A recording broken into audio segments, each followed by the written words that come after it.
dimana Dylan sama Milea kayak masih boncengan, terus ada adegan Mileanya kayak dipanggil Milea sama Mas Herdi Mas gitu, Herdi, terus iya. Milea masuknya lewat pintu kiri. Itu baru ada di film ini ya baru nanti. di film ini. Mohon perhatian. Eits, sebelum nonton, subscribe dan nyalain loncengnya biar makin asik. Selamat nonton. Halo. Hai Sobat 21, aku Vanessa. Saya Iqbal Ramadan. Dan sekarang kita mau eksklusif wawancara bareng Cinema 21.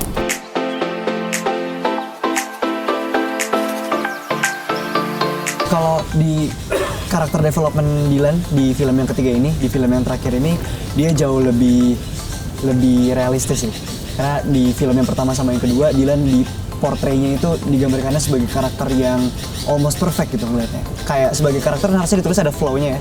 Nah flow-nya itu sama Effie Baik dan Pak Fajar Bustami ditulis juga, cuma dilihatinnya bukan di film pertama sama kedua, adanya di film ketiga.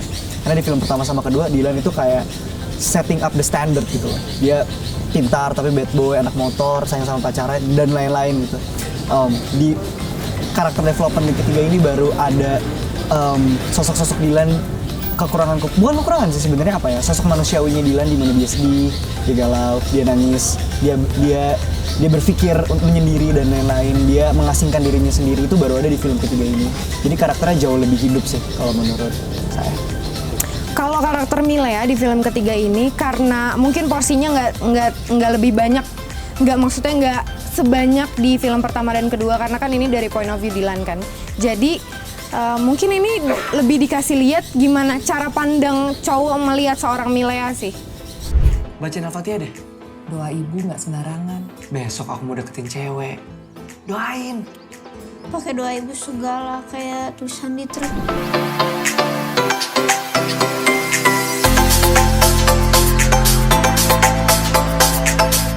Kalau dulu aku nggak expect sih, maksudnya bakal segede gini ya, terus Milea bakal melekat banget. Itu tuh nggak, apalagi aku udah nunggu 2 tahun kan buat kayak Ayo Pidi Baik tuh udah ngasih tahu kalau ini Mileanya di Twitter kalau nggak salah waktu itu. Terus tiba-tiba mau di filmin, iya Dylannya belum ada, aku nungguin sampai akhirnya ketemu Iqbal. Sama sih, maksudnya perjalanan Dylan dan Milea ini tuh 3 tahun menurut saya pribadi ini cukup lama deh sih, dan cukup memorable untuk gak cuma untuk kita, tapi juga kayaknya termasuk untuk industri film di Indonesia gitu. Bagaimana Dylan waktu itu menjadi kayak trendsetter untuk pop culture-nya di Indonesia, dan bagaimana waktu itu correct me if I'm wrong ya, tapi setelah film Dylan yang pertama akhirnya bioskop menambah 1.500 layar dan lain-lain, seakan-akan jadi kayak Dylan itu jadi apa ya, Membangkitkan lah. iya, jadi kayak semacam turning point-nya juga gitu loh, untuk kepercayaan para penikmat film di Indonesia. Dan saya pribadi, saya merasa bersyukur sekali kita bisa melalui film ini, kita bisa berkontribusi kepada perfilman di Indonesia gitu. Karena sekarang tuh kayaknya orang tuh bener-bener kayak setiap ada film Indo yang baru, mereka tuh mau nonton gitu. Iya nggak sih? Kayak udah bener-bener orang tuh udah se-excited itu gitu. Jadi kita bersyukur banget sih udah ada di proyek ini gitu. Apa? Harus punya motor. Oh, berarti kalau mau jadi anggota geng kereta harus naik kereta ya?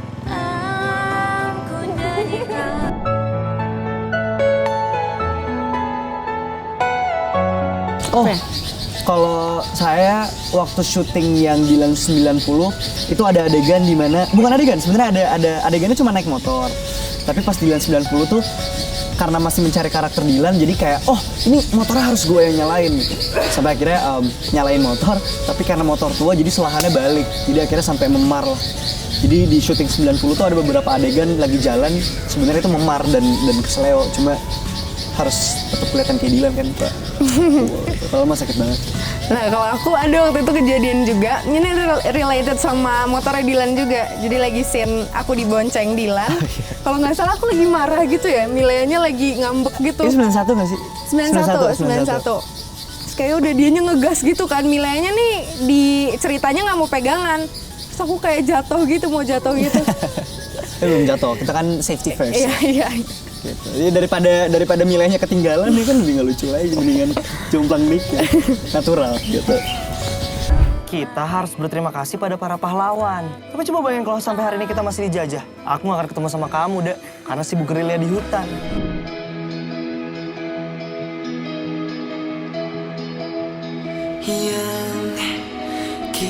Itu kan emang hook lagunya kayak sesuatu yang orang kayak apa nih yang bisa kayak diinget sama orang. Terus inget ini ada di film Milea sebenarnya, di mana kayak ada adegan-adegan flashback gitu. Awalnya Dylan sama Milea kayak masih boncengan, terus ada adegan Mileanya kayak dipanggil Milea sama Mas Herdi Mas gitu. Herdi, Terus iya. Milea masuknya lewat pintu kiri. Itu baru terus ada di film ini ya baru ada di nanti. film ini.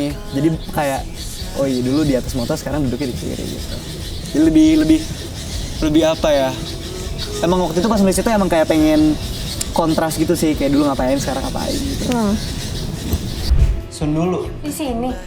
Enggak, pakai pikiran.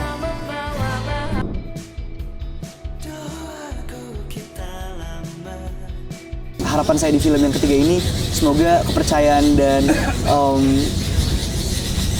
rasa suka para pembaca buku novel Dylan ini atas filmnya terus berlanjut, dan semoga film yang ketiga ini bisa menjadi penutup manis dan sesuatu platform untuk para orang-orang terutama fansnya film Dylan dan Milea untuk bisa terus bernostalgic sama ceritanya Dylan dan Milea.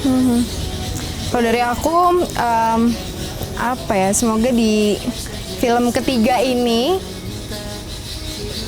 orang-orang bisa lega aja sih sama ceritanya ceritanya Dylan dan Milea, karena ini pelengkap juga, jadi semuanya tuh bisa clear gitu. Kayak kemarin film pertama, kedua kan masih bayang-bayang gitu kan, ini kenapa sih pada kayak gini gitu jalan ceritanya, ada yang nggak terima ini itu, tapi kan balik lagi ceritanya memang seperti itu kan dari novelnya. Jadi yang ketiga ini pasti semoga yang nonton nanti bisa lega lah. Aku pacarmu, aku yang harusnya kamu dengar. Bilangin tuh ke kawan-kawan kamu, aku nggak suka mereka.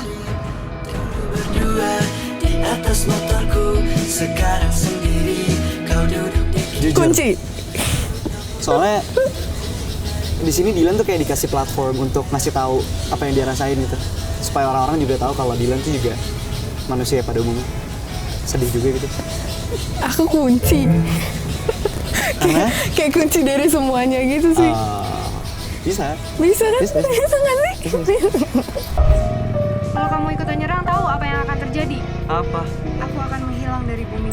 Halo Hai Sobat 21. Sobat 21. Kita mau ngingetin Jangan lupa untuk tonton film Milea Milea Suara dari Dylan. Sedang tayang ya. Sedang tayang sekarang. Mulai tanggal 13 Februari kemarin udah bisa ditonton di Cinema 21 dimanapun kalian berada. Jangan lupa juga untuk like, comment, dan subscribe. Asik kan videonya? Jangan lupa like, subscribe, dan komen ya. Sampai jumpa di video selanjutnya.